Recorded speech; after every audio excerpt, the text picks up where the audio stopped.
nos dirigindo nesta noite, para que nós possamos ser bênção na vida de vocês. Amém? Amém. Amém. Queridos, olha só.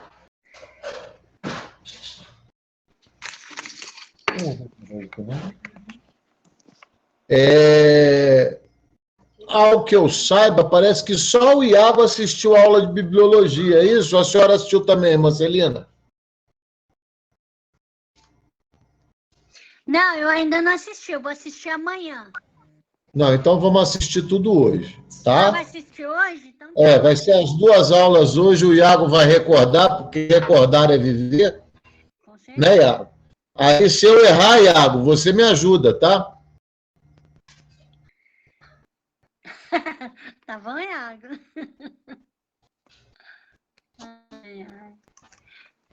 O pastor Mário, ele vai interagir com a gente fazendo perguntas, tá?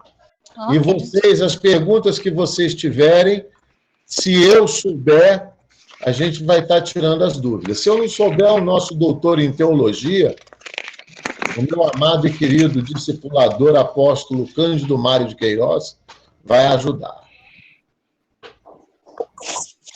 Amados, hoje nós vamos estudar bibliologia, que significa doutrina da Bíblia. A inspiração da Bíblia. A Bíblia é perfeitamente genuína, confiável, inspirada por Deus, plenária, verbal,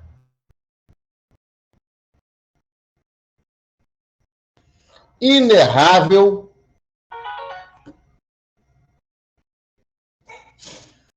e infalivelmente é o encerrado cânon de Deus. Iago, abra aí o Dr. Google e vê o significado de cânon.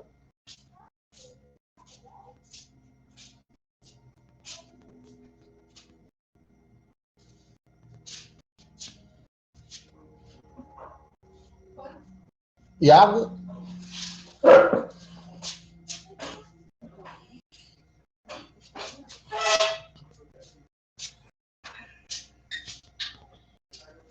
Espera aí que estou procurando a apostila aqui da disciplina do pastor Zimar, que tem o significado. Não, pode ir no Google, é a mesma coisa, vai aparecer a mesma coisa.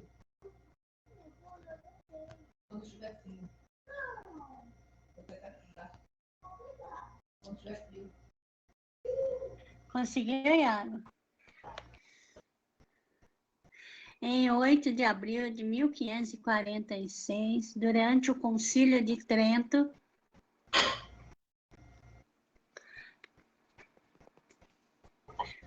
foi aprovada a confirmação do cânon da moderna Bíblia Católica.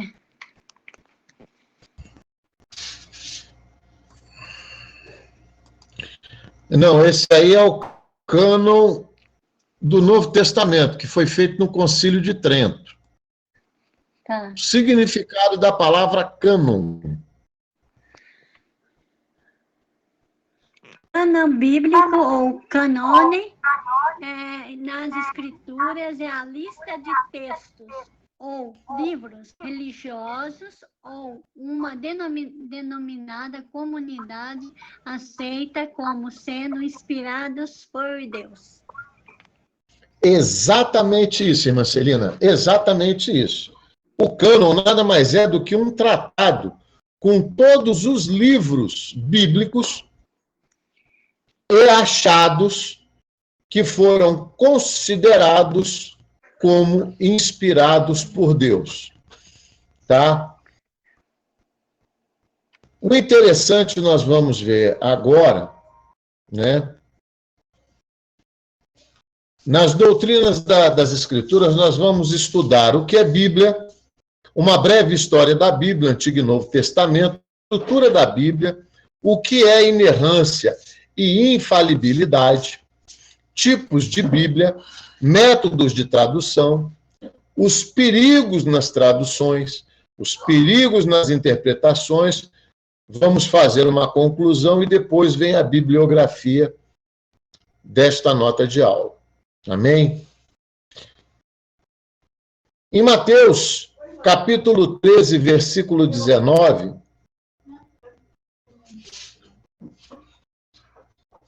Mateus 13, 19 está escrito: ouvindo alguém a palavra do reino e não a entendendo, veio o maligno e arrebata o que foi semeado no seu coração. Este é o que foi semeado ao pé do caminho. Amados, nos últimos 10 anos tem havido um crescimento enorme na venda de produtos religiosos, tá? Livros, revistas têm enchido as livrarias e bancas de jornal. E até mesmo programas de TV, como Globo Repórter e Fantástico, são ferramentas usadas pelo inimigo, ou seja, pelo diabo, para disseminar informações falsas sobre Jesus e a Bíblia.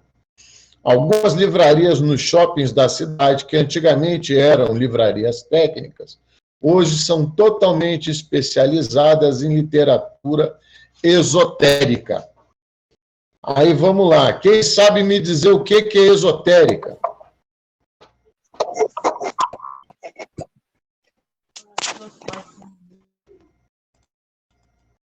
Hã?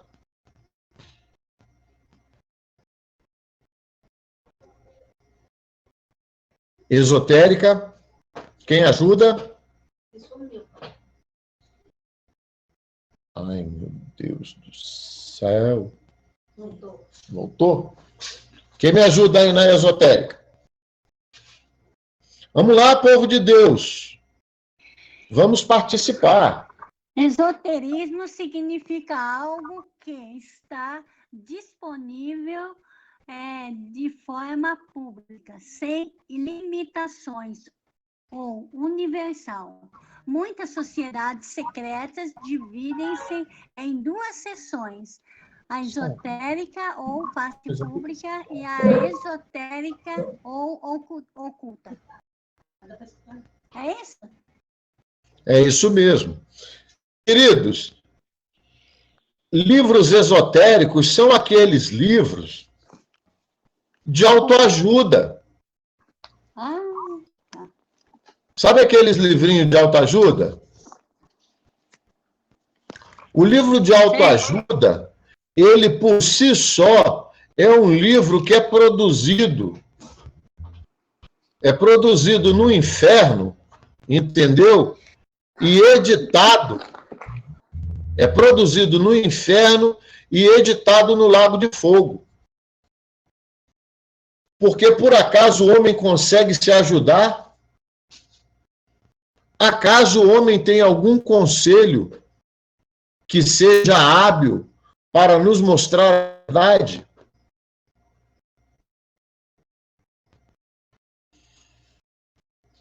Hoje, quando vamos pegar o Evangelho e tentamos mostrar trechos da Bíblia, somos interrompidos com frases do tipo: eu li que a Bíblia foi totalmente alterada e está cheia de erros. Não creio mais na Bíblia, é um livro humano. E citam trechos de reportagens e de revistas como Galileu e Super Interessante. Queridos, acreditem se quiser, tem cristãos que creem na teoria da evolução. Tem cristão que acha que o homem veio do macaco.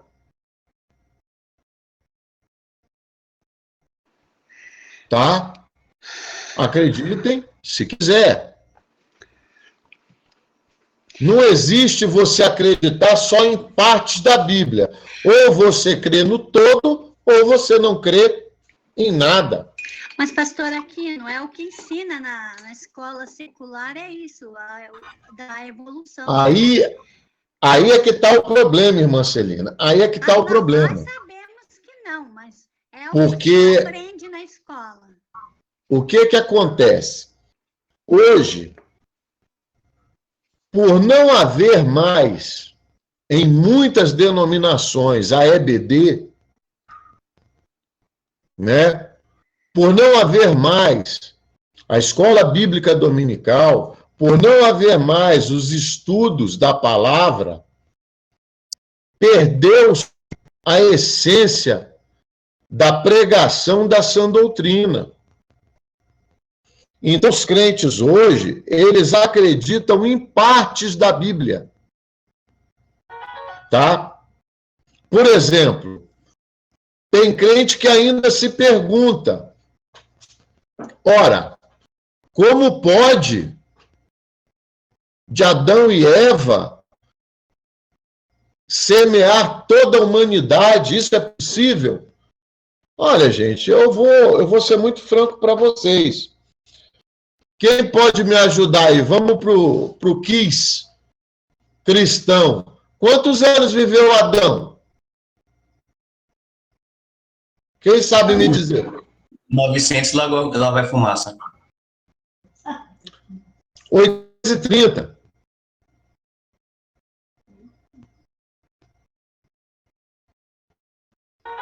Quantos anos viveram os filhos de Adão? Os filhos dos filhos. Os filhos dos filhos dos filhos. E os filhos dos filhos, dos filhos dos filhos, dos filhos dos filhos.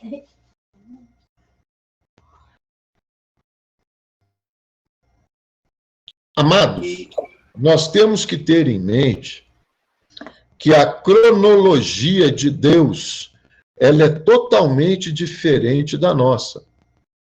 Porque para nós, 1000 anos, um dia, para Deus é como 1000 anos e vice-versa. Deus não se prende a épocas. O homem quer compreender as coisas de Deus com o seu raciocínio limitado. Ora, ou nós cremos na soberania do nosso Senhor, Criador e soberano e todo-poderoso, ou nós não cremos em nada. Não dá para você escolher naquilo que você vai crer. Ora, a fé é o que mesmo? Me ajudem aí? Vamos lá, teólogos. O que é fé?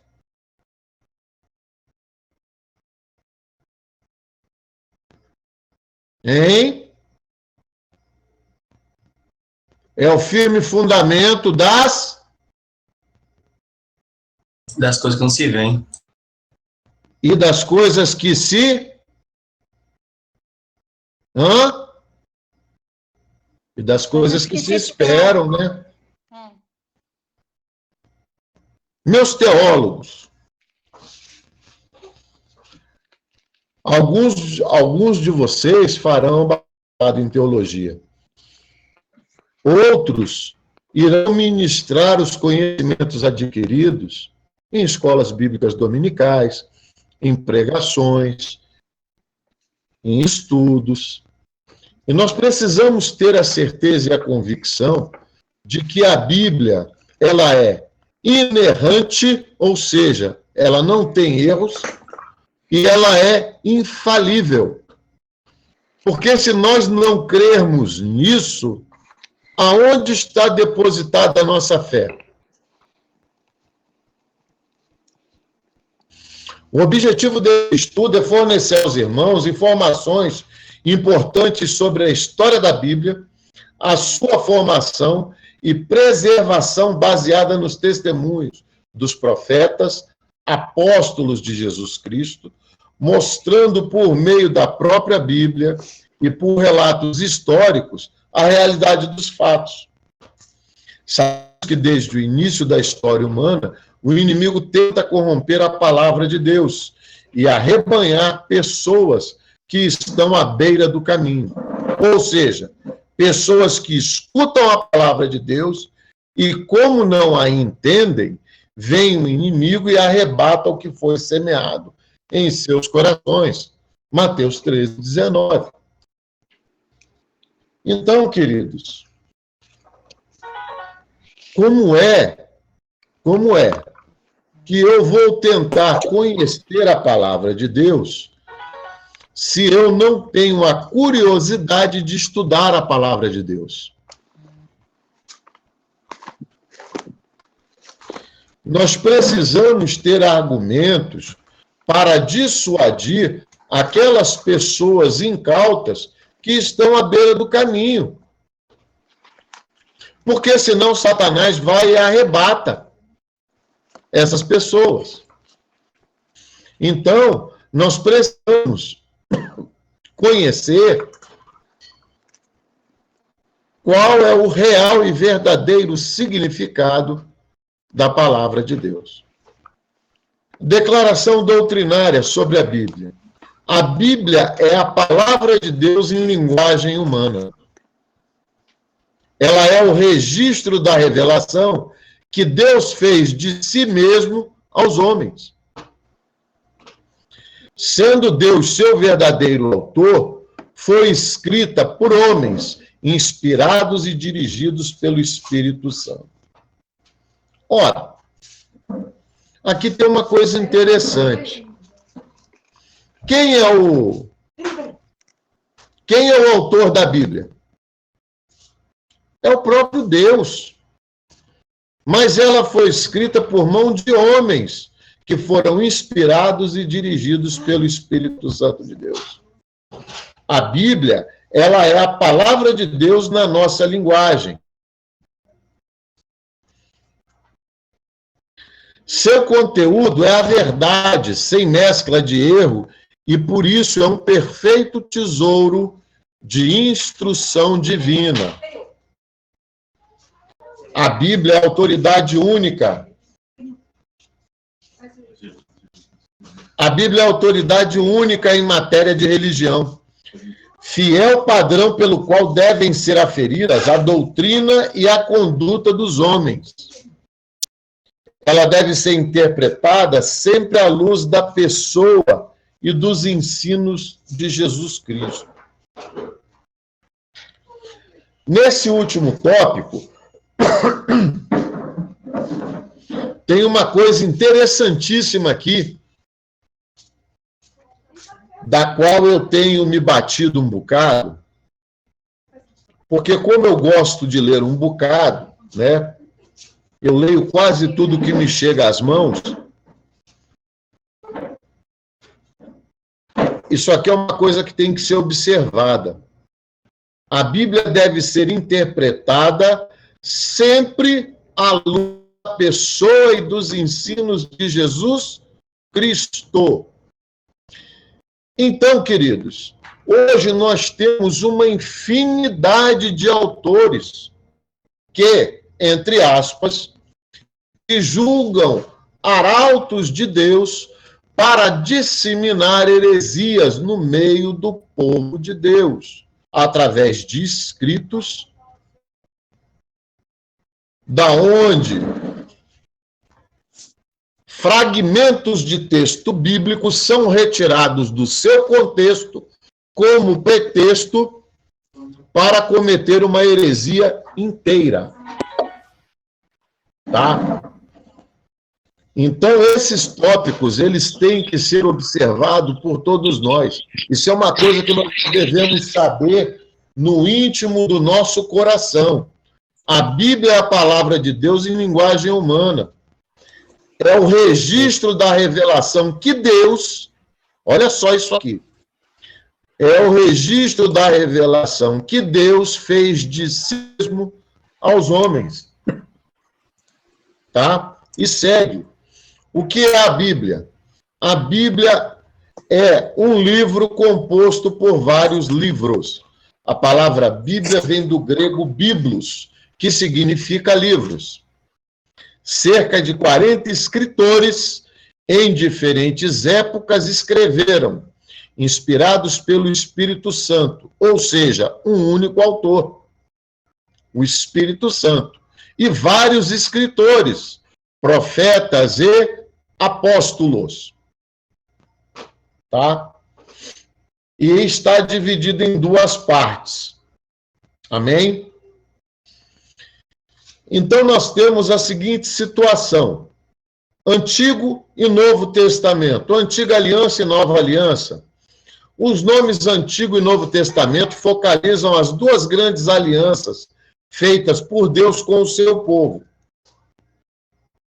No Antigo Testamento, a palavra testamento corresponde à palavra hebraica berit, aliança, pacto ou contrato. O Antigo Testamento é a revelação de Deus para o povo de Israel. Aí vamos lembrar lá do nosso estudo de escatologia, em que as alianças eram com um povo e elas eram eternas, pactuais. Vocês se lembram disso? E que haveria de ocorrer, apontando para a vinda do Messias, que haveria de ocorrer na plenitude dos tempos, né?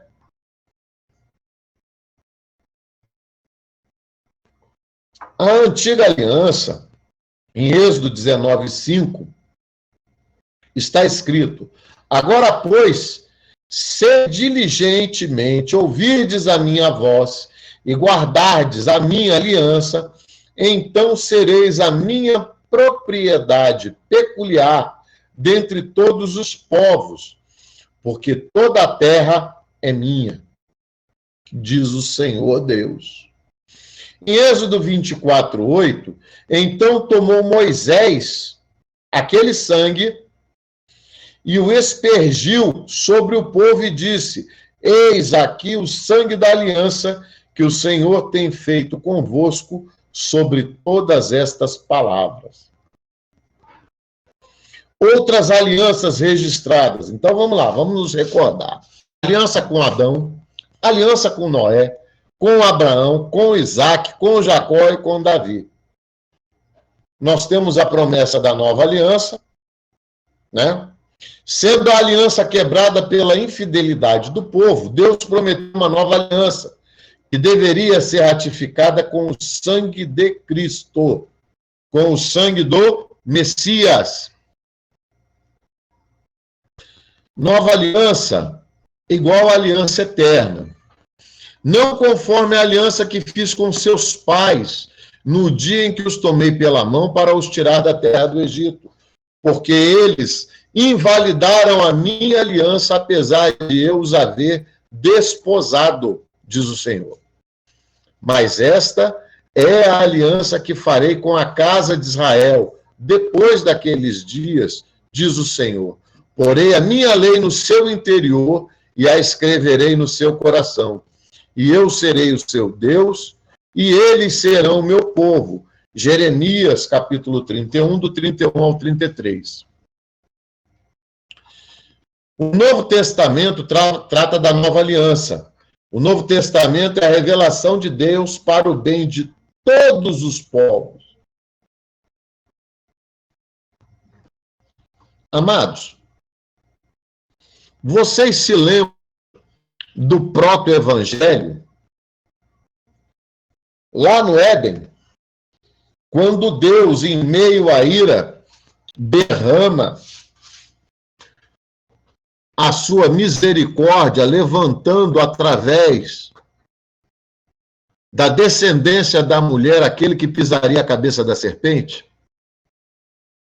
E vocês se lembram, na aliança abrâmica, aquela bênção universal de que em Abraão seriam benditas todas as famílias? Tudo isso aponta para o Messias, tudo isso aponta para Cristo, para o nosso Senhor Jesus. Jesus Cristo, Messias e Salvador, veio na plenitude dos tempos e com ele teve início a igreja, fundada sobre o alicerce do testemunho dos apóstolos. Os escritores do Novo Testamento passaram a chamar a primeira aliança de antiga aliança, porque foi substituída por uma aliança superior, feita com o sangue de Jesus Cristo. Amados, na primeira aliança, o sangue que foi espargido sobre o povo foi o sangue de um cordeiro. Na nova aliança, na aliança em Cristo, o sangue que nos lava e nos purifica de todo pecado é o sangue de um cordeiro também, mas é o sangue do Cordeiro de Deus, que tira o pecado do mundo. Assim como Deus proveu um cordeiro para que Abraão sacrificasse no lugar de Isaque, o Senhor Deus também proveu para si um cordeiro, que foi Jesus Cristo, seu Filho unigênito, que foi dado por amor de todos nós, de toda a humanidade.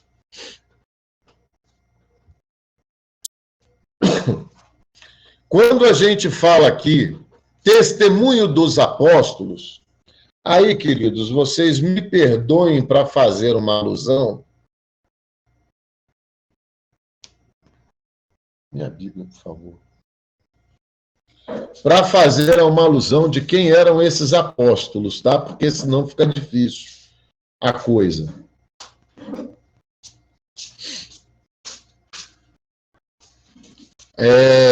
As condicionantes para o apostolado, nós temos lá em Atos, quando da eleição do apóstolo que tomaria o lugar de Judas,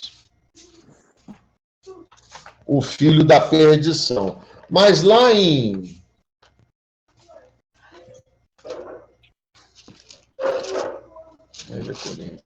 Três.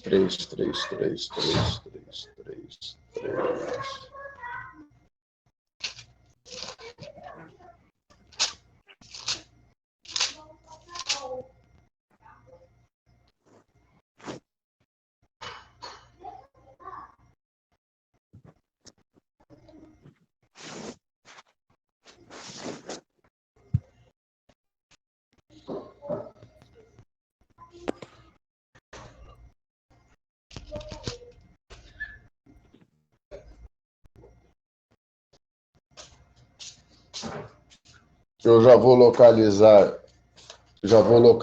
aqui e vou falar com vocês, tá?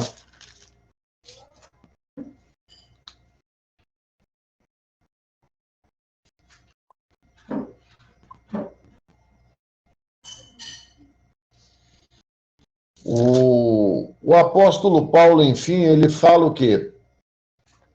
Que o último apóstolo foi ele.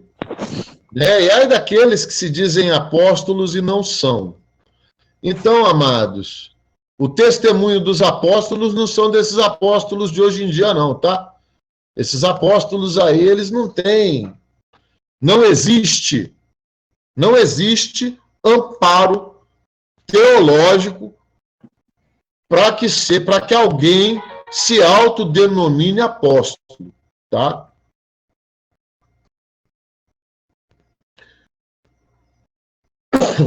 Os escritores do Novo Testamento passaram a chamar a primeira aliança a antiga aliança, porque foi substituída por uma aliança superior feita no sangue de Cristo. Pastor Aquino. Pois não?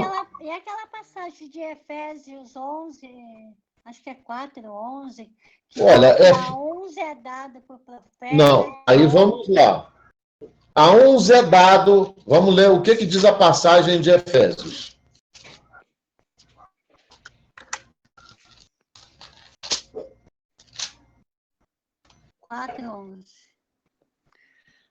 Né? Por isso, vamos do 8. Quando ele subiu às alturas, levou o cativo o cativeiro e concedeu dons aos homens. Ora, quer dizer que subiu, senão quem havia descido até as regiões inferiores da terra. Aquele que desceu é também o mesmo que subiu acima de todos os céus para encher todas as coisas. Ele mesmo concedeu uns para apóstolos, outros para profetas, outros para evangelistas, outros para pastores e mestres, com vista ao aperfeiçoamento do santo, para o desempenho do seu serviço, para a edificação do corpo de Cristo, até que cheguemos à perfeita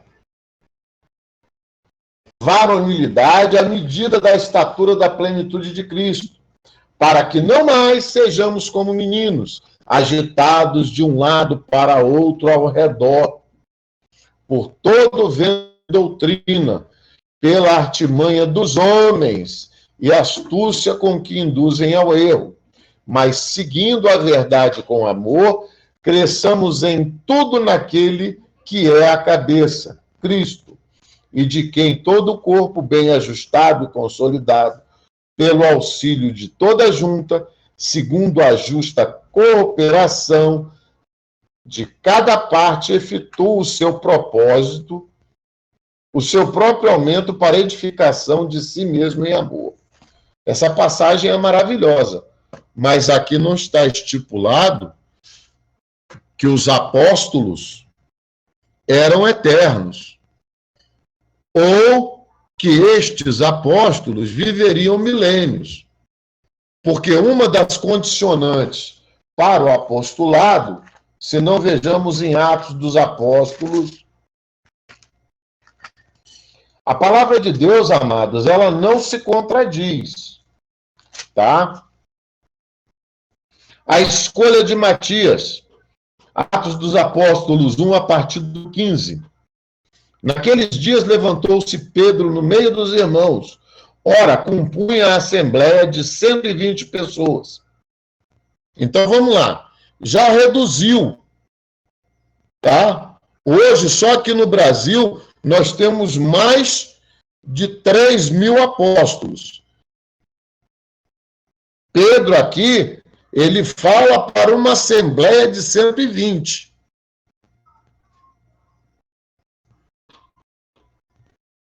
E disse, irmãos, convenha que se cumprisse a Escritura que o Espírito Santo proferiu anteriormente por boca de Davi, acerca de Judas, que foi o guia daqueles que prenderam Jesus, porque ele era contado entre nós e teve parte neste ministério. Ora, este homem adquiriu um campo com o preço da iniquidade, e precipitando-se, rompeu-se pelo meio, e todas suas entranhas se derramaram. E isto chegou ao conhecimento de todos os habitantes de Jerusalém, de maneira que, em sua própria língua, este campo era chamado Alcedama, isto é, campo de sangue, porque está escrito no livro dos Salmos, fique deserta a sua morada, e não haja quem nela habite. E tome outro o seu encargo.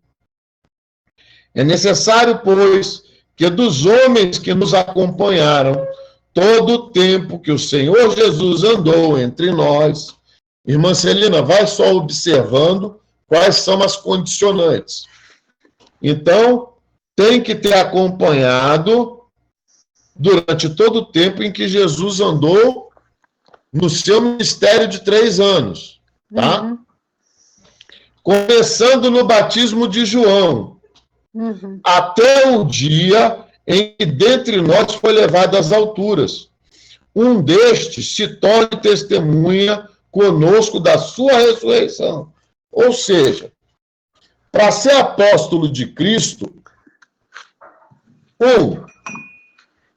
tem que ter feito parte desde o início do ministério de Jesus. O ministério de Jesus. A contar do batismo de João Batista, até o dia em que Jesus foi assunto aos céus. Ou seja, também tem que ter visto Jesus Cristo ressurreto.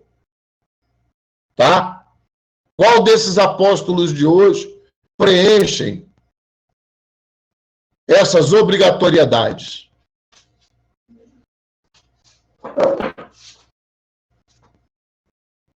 Eu acho que nenhum. Eu acho que nenhum. Entendeu? Então, o apóstolo Paulo, ele tinha uma briga com alguns apóstolos de Cristo, tá? E ele, volta e meia, defendia o seu apostolado nas próprias cartas que ele escreve às igrejas. Só que o apóstolo Paulo, O que o caracteriza como apóstolo de Cristo? Ele foi chamado pelo próprio Senhor Jesus e ele viu Cristo ressurreto e glorificado. Tá? No caminho de Damasco? Exatamente. Ele não teve uma visão. Ele não foi levado em sonho, não. Ele viu a Cristo ressurreto, glorificado. E a sua glória era como o sol do meio-dia. A prova disso é que ele ficou cego. Quando Ananias vai à rua direita orar por Paulo, como que se escamas caíssem dos olhos de Paulo. Muitos teólogos, inclusive eu, acreditam que o espinho na carne de Paulo tinha muito a ver com o seu problema de visão. Tá? Uhum. Então, quando eu olho para esses apóstolos de hoje, eu fico olhando para ver se a barba do cara é branca, se ele pode ter 2000 e poucos anos de idade, mas eu acho que não dá, não. Né? Eu acho que não dá, não. Então, esses apóstolos de hoje, a gente vai lá para o livro de Mateus, capítulo 23.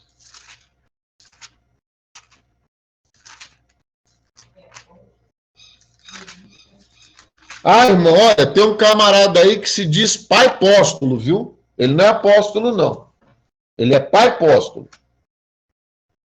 Ué, o que quer dizer isso? Se a senhora não sabe, imagina eu. Capítulo 23 de Mateus diz o seguinte: Então falou Jesus à multidão aos seus discípulos. Na cadeira de Moisés se assentaram os escribas e os fariseus. Fazei e guardai, pois, tudo quanto eles vos disserem. Porém, não os imiteis nas suas obras, porque dizem e não fazem. Atam fardos pesados e difíceis de os carregar. E põem sobre os ombros dos homens, entretanto, eles mesmos, nem com o dedo querem movê-los.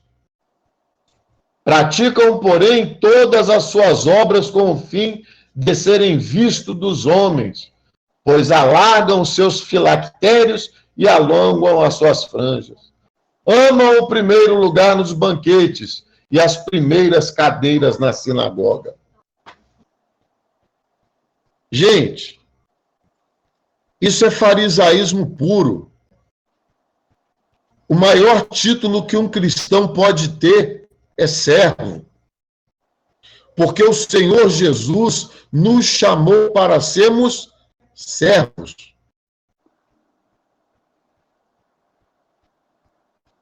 Os tais apóstolos de hoje em dia andam em carros e moram em casas suntuosas, na beira de praia, são donos de fazenda, e nenhum deles trabalha.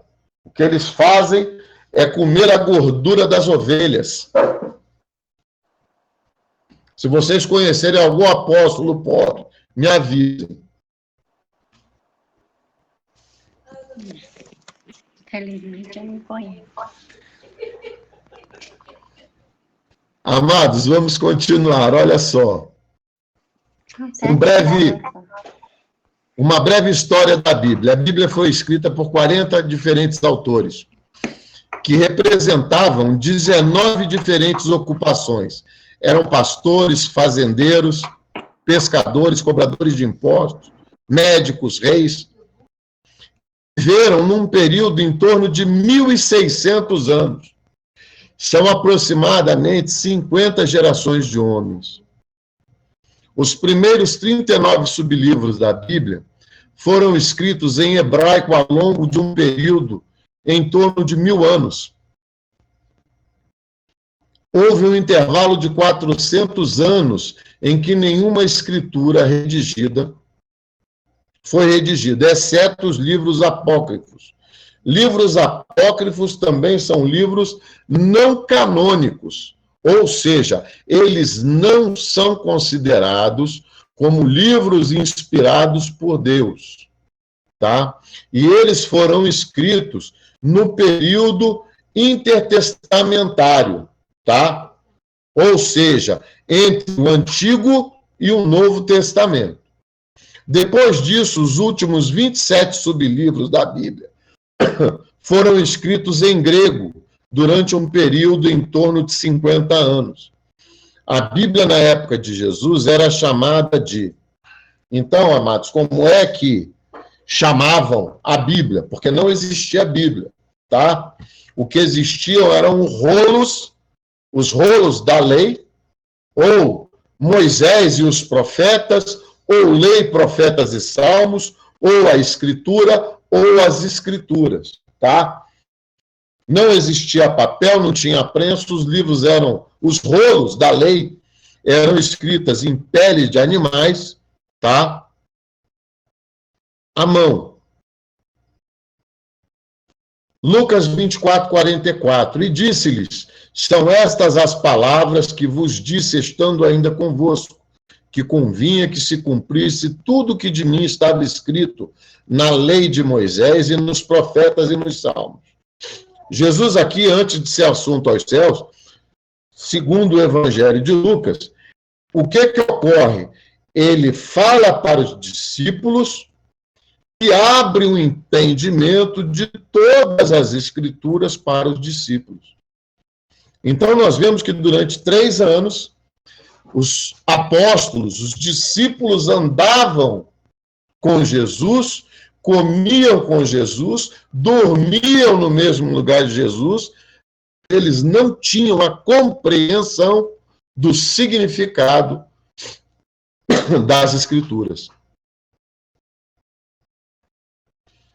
O hebraico é a língua em que foi escrito o Antigo Testamento, exceto alguns poucos trechos que foram escritos em aramaico.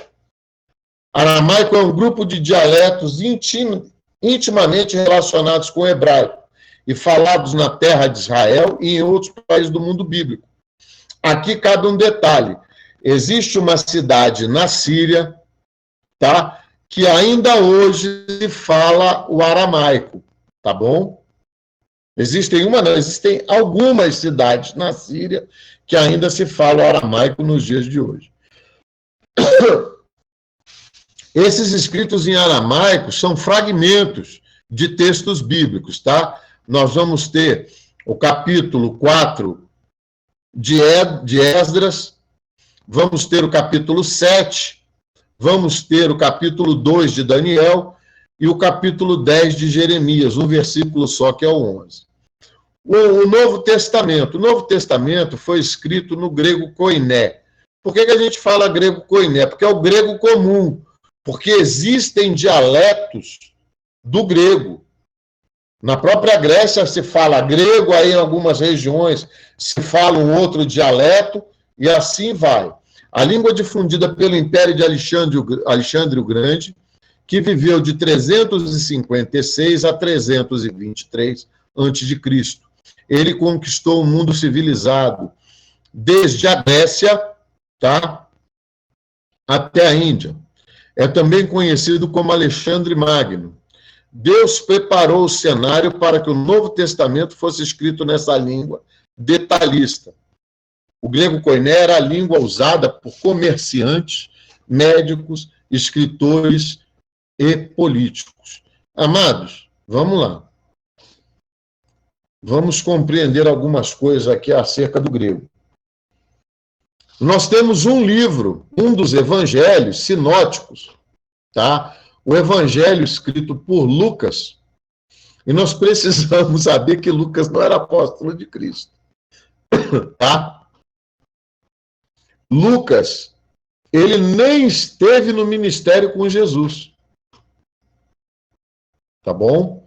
Lucas era médico, ele era sírio, nascido em Antioquia, e ele foi discípulo de Paulo. E pelo que tudo indica, Atos dos Apóstolos é a continuação do Evangelho de Lucas. Tá bom? Então, a língua que era usada largamente era o grego, tá? Era a língua universal, da mesma forma que hoje a língua universal é o inglês, Aquela época, a língua universal era o grego, tá bom? Autógrafo, texto original escrito por um profeta, apóstolo ou evangelista, inspirada pelo Espírito Santo. Hoje não temos mais os autógrafos, somente cópias. Porém, os milhares de cópias espalhadas pelos cristãos do mundo e preservadas de geração em geração, garantem a sua fidelidade, pois Deus prometeu que a sua palavra não seria destruída. Salmos 119, verso 89, Isaías 40, verso 8, Mateus 5, 18 e Mateus 24, 35. Livros apócrifos. Livros que a Igreja Romana, no Concílio de Trento, em 1546, declarou inspirados, embora não fizessem parte do cânon do Antigo Testamento, estabelecido pelos judeus de Israel. Isso veio a ocorrer por causa da Reforma Protestante. Os católicos chamam esses livros de deuterocanônicos, isto é, pertencentes ao segundo cânon. Aí, amados, cabe um parênteses, que é o seguinte: se vocês pegarem o Antigo Testamento, o nosso Antigo Testamento, não o da Igreja Romana, mas o Antigo Testamento da Igreja Reformada, vocês vão ver que, se vocês pegarem as Escrituras dos judeus, que é composta pelo Pentateuco, tá? Que são os livros do Torá, né? Pentateuco, livros históricos, livros poéticos e sapienciais, profetas maiores, profetas menores, são exatamente os mesmos e estão escritas exatamente as mesmas coisas. Somente na Igreja Romana que nós temos esses livros apócrifos que foram escritos no período intertestamentário, tá bom? Até aí, alguma dúvida, queridos? Formação do cânon do Antigo Testamento, conjunto dos livros do Antigo Testamento, a Igreja Cristã reconhece como genuínos e inspirados. No cânon aceito pelos evangélicos, há 39 livros. O cânon católico tem mais 47 livros e algumas porções. O cânon do Antigo Testamento é o mesmo para os judeus e os evangélicos. Vamos agora dar uma olhada, quem tiver com a apostila aí, vai lá para a página 8, tá? Vocês vão verificar a apostila de bibliologia. Eu mandei uma nota de aula de bibliologia para todos os alunos.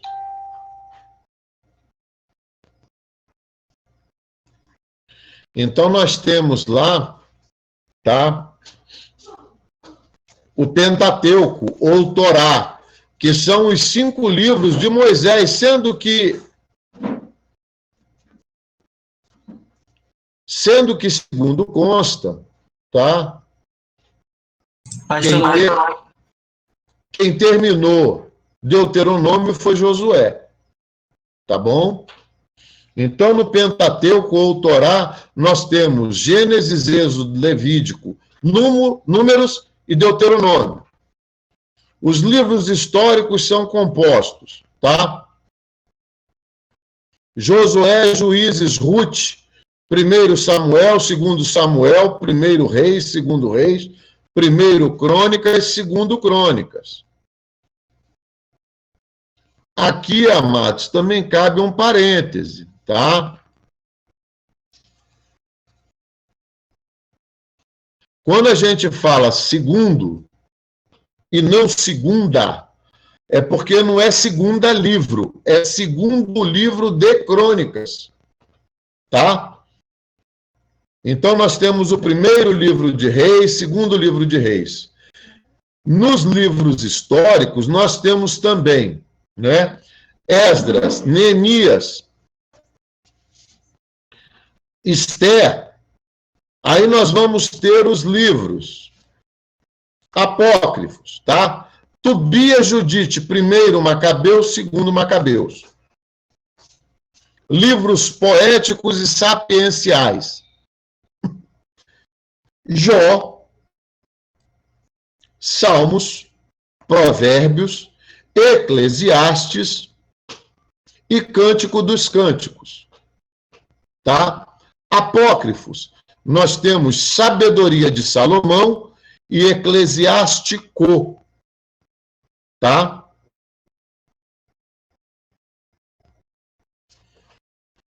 Livros proféticos,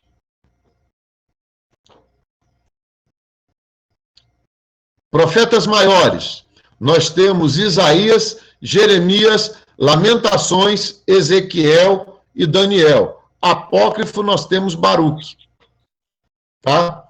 Profetas menores, nós temos Oséias, Joel, Amós, Obadias, Jonas, Miqueias, Naum, Abacuque, Sofonias,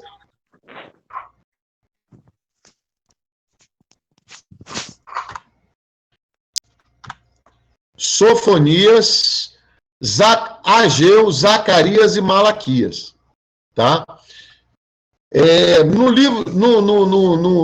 No ramo dos profetas menores, existe o apócrifo também, chamado Abdias, tá?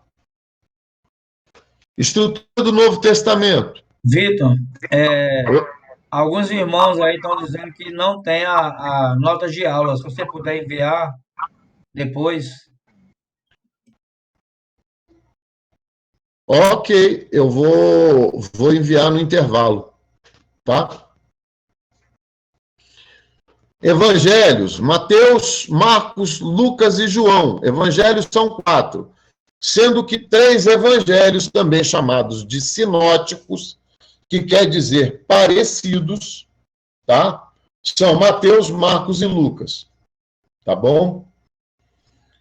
História, nós temos Atos dos Apóstolos. Cartas paulinas, nós temos Romanos, primeira, tá? Na apostila vai estar primeiro, mas não é primeiro, é primeira, tá bom? É porque é carta, primeira, né? É porque é carta é primeiro, livro é primeiro, e carta é primeira. Carta é primeira. E aqui, amados, a gente precisa fazer um adendozinho, que é o seguinte. As cartas, elas também são chamadas de epístolas, tá? Então, nós temos Romanos, 1 Tessalonicenses, 1 Coríntios, 2 Tessalonicenses, 2 Coríntios, 1 Timóteo, Gálatas, 2 Timóteo, Efésios, Tito, Filipenses, Filemão e Colossenses.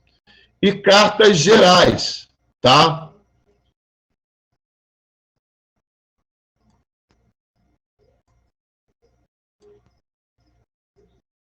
Cartas gerais, nós temos a carta aos Hebreus,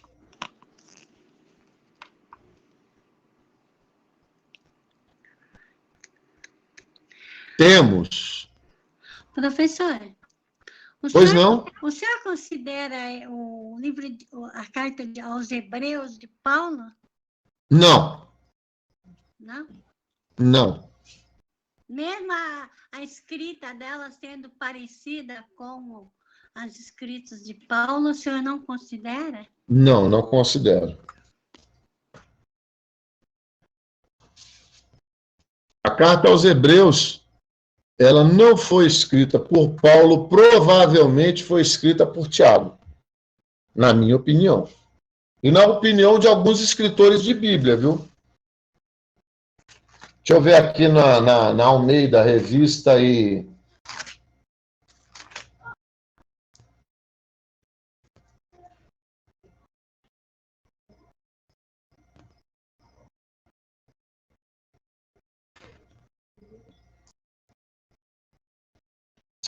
Oh, meu Deus, eu estou indo lá para... Deixa eu ver aqui, deixa eu abrir aqui em Hebreus. Eu estava lá em Lucas. Em Hebreus, pronto, já estou em Hebreus.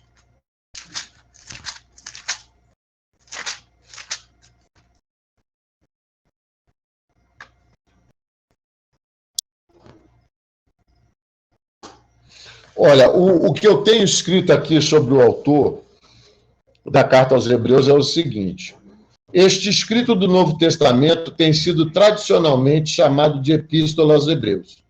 No entanto, a sua redação não corresponde ao gênero epistolar. Falta uma apresentação do autor, não indica destinatário, e somente na conclusão menciona Timóteo, antes de incluir umas rápidas saudações. Sobre a menção aos Hebreus, que figura exclusivamente no título, não é parte do texto. O seu caráter é tão geral que não permite a menor identificação dos assim designados. O autor demonstra ser um profundo conhecedor do Antigo Testamento, cujo texto cita sempre da tradução grega conhecida como Septuaginta, ou versão dos 70. O seu domínio desse idioma lhe permitiu redigir, talvez, por volta dos anos 70. Nossa Epístola aos Hebreus, que é, sem dúvida, o documento estilisticamente mais depurado de todo o Novo Testamento. Então, ela não traz... Ela não traz um... Eu Pronto? posso te ajudar aqui em observação? Pode. Corroborando com você aí, a Bíblia de Genebra, né, que eu me presenteei, ela fala exatamente isso, que ela foi escrita, o autor desconhecido, foi escrita antes dos anos 70. Aí sobre o autor ele diz assim, ó, o autor de Hebreus foi um homem, usou a forma masculina de um verbo grego ao referir-se a si mesmo, em 11:32, Hebreus 11:32. Instruído no grego e no estilo literário helenístico. Era um profundo conhecedor do Antigo Testamento, aquilo que você falou, especialmente da Septuaginta, a tradução grega do Antigo Testamento, e sensível à maneira pela qual a história da salvação culmina em Jesus.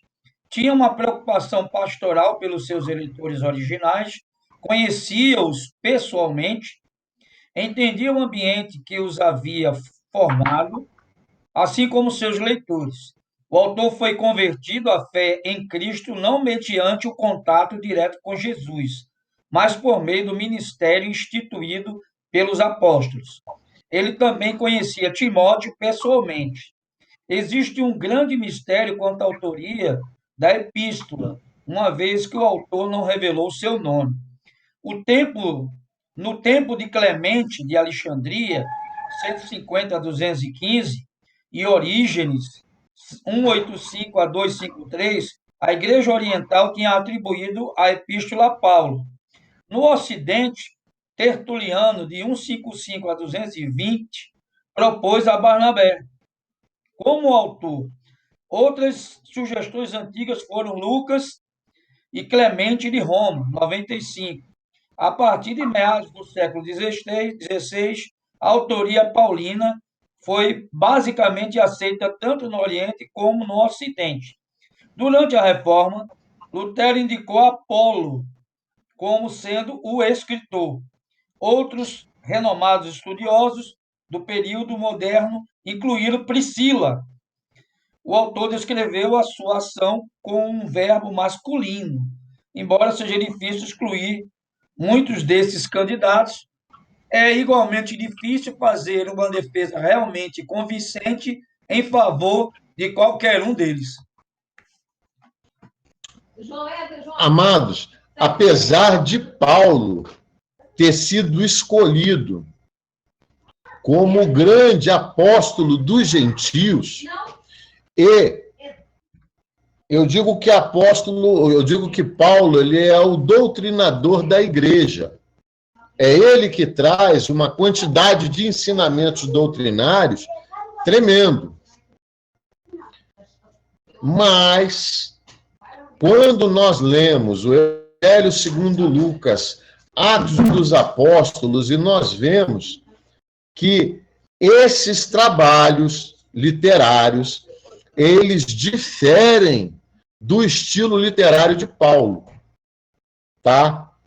Eles diferem do estilo literário de Paulo. Paulo foi um homem que foi criado aos pés de Gamaliel, tinha um profundo conhecimento acerca da lei, porém, Paulo não era erudito grego, tá? Ele era um erudito judeu. Ele era romano de nascimento, mas ele era erudito judeu. Erudito grego, nós vamos ter uma série de discípulos feitos pelo próprio Paulo, por Lucas. Então, a gente, apesar de Paulo ser um dos papas da doutrina, né, os ensinamentos de Hebreus dificilmente foram escritos por Paulo, tá bom? Mas a autoria é desconhecida.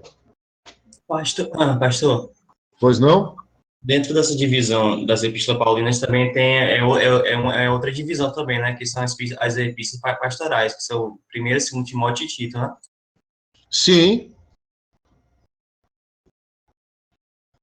É porque, veja bem, 1ª e 2ª Timóteo, elas têm um conteúdo tão avassalador para a igreja, de um modo geral, que eu mesmo não as vejo como cartas pastorais. Eu as vejo como cartas doutrinárias, apesar de haver essa separação, tá? Dele estar ali pastoreando Tito, está pastoreando Timóteo, mas eu vejo elas como elas trazem uma carga doutrinária, principalmente no que diz respeito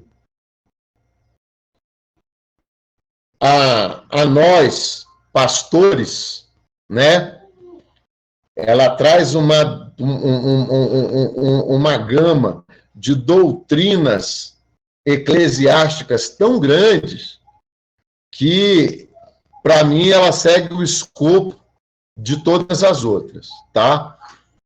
As epístolas de Paulo, as igrejas, elas são epístolas de exortação, tá? E se você olhar para a linha do que ele fala para Timóteo e que ele fala para Tito, ele não foge dessa exortação, não. São conselhos sapiensais, são conselhos pastorais, mas tem muita doutrinação para nós, tá? A Bíblia, como nós conhecemos, dividida em capítulos e versículos. A Bíblia ela foi dividida em capítulos pelo bispo católico Stephen Langton, entre 1234 e 1242. Os maçoretas dividiram o Antigo Testamento em versículos no século IX. O Novo Testamento foi dividido em versículos por Robert Stephanus, em 1551, na Reforma Protestante. Vamos dar um intervalo aí de 5 minutos. Agora são 8h05, 8h10, a gente volta para falar sobre a inerrância bíblica. Amém? Pastor,